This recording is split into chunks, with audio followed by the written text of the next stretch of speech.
Yun, magandang araw po sa inyo lahat. Welcome po sa Makapili TV. So, eto na nga po, nakakuha na po ni General Torre ang pinaka-aasam-asam niyang reward dito kay Bongbong Marcos. Ano ba yung reward na inaasam-asam ni General Torre? Siyempre, yung maging PNP chief. Kung inyong matatandaan, 2 beses po siya na-promote last year. So, magkasunod po yun. So, uh, maraming na-surprise po doon dahil nga sa biglaan o yung talagang mabilis na promotion.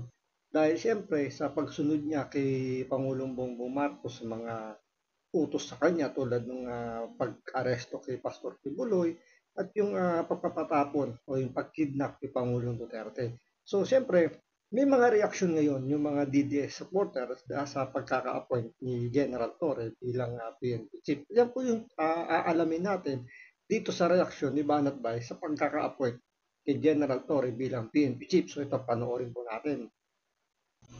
Ang reward na PNP chief na kanya na pong matagal na hinahangad.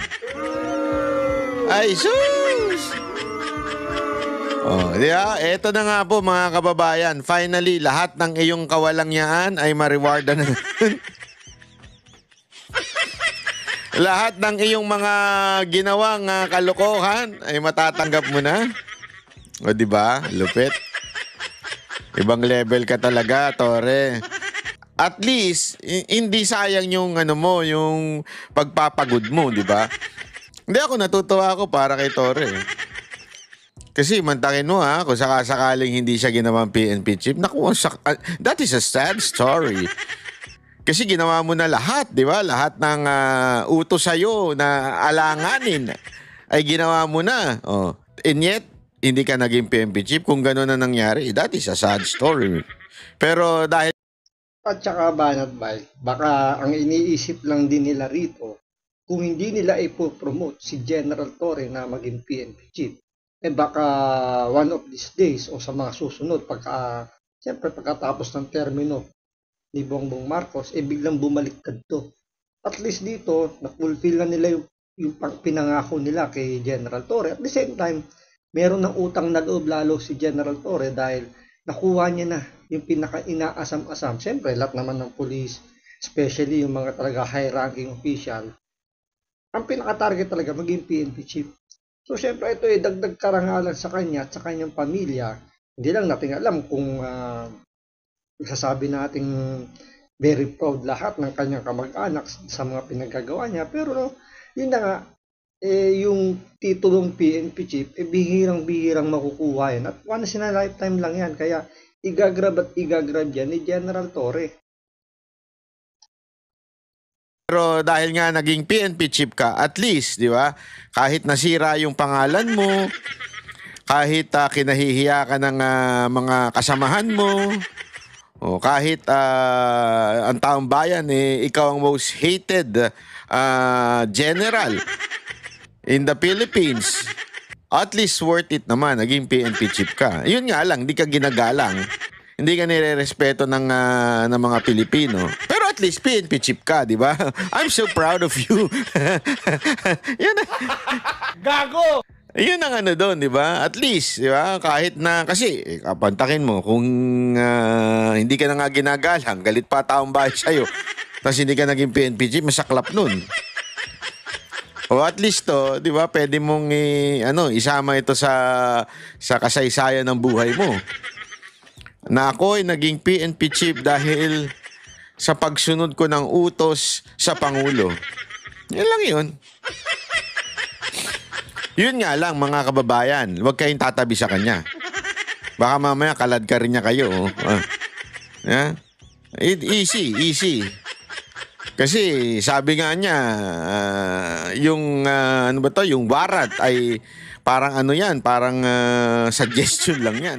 Bakit kanyo? Kasi 'di ba sabi niya halimbawa doon sa warrant doon sa KOJC na lang doon sa warrant doon. Hindi sa pangalan ni Pastor Kibuloy pero si Pastor Kibuloy hinahanap.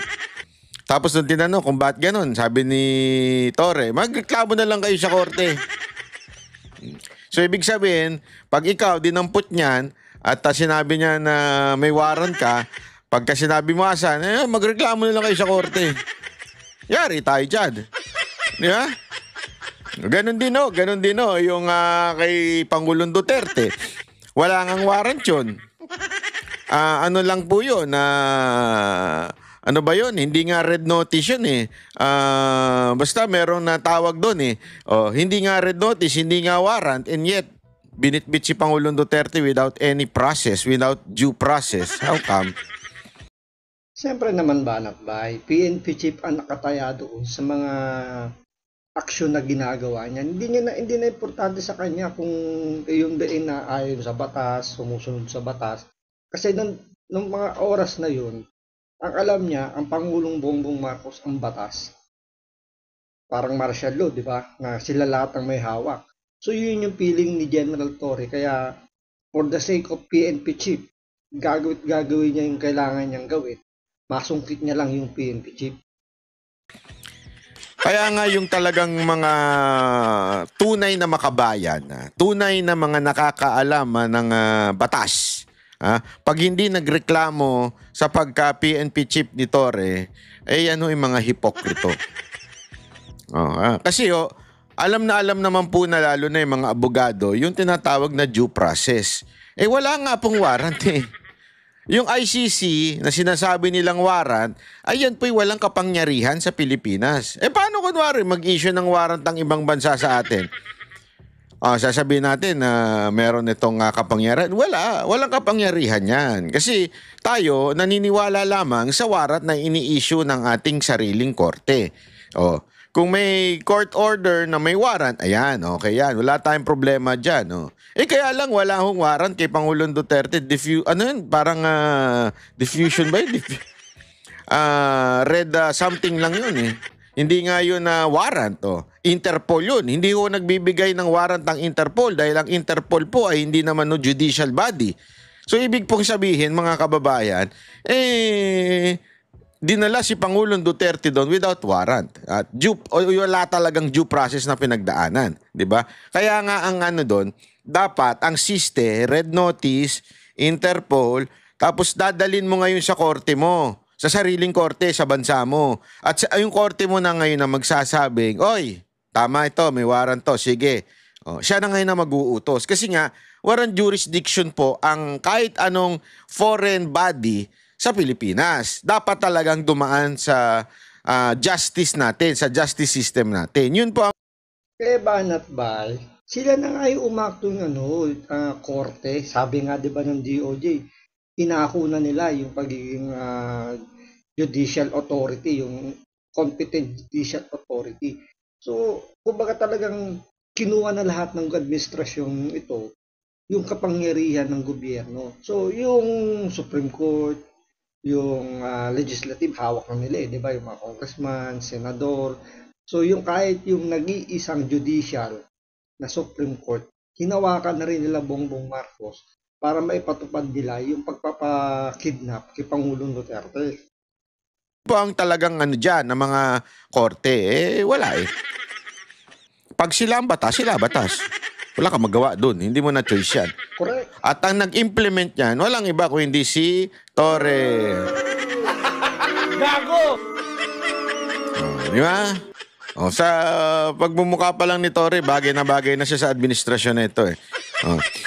Si Torre, tapos si Yussi Claire, yan. Yan ang tinatawag mo ng reconciliation. Gago!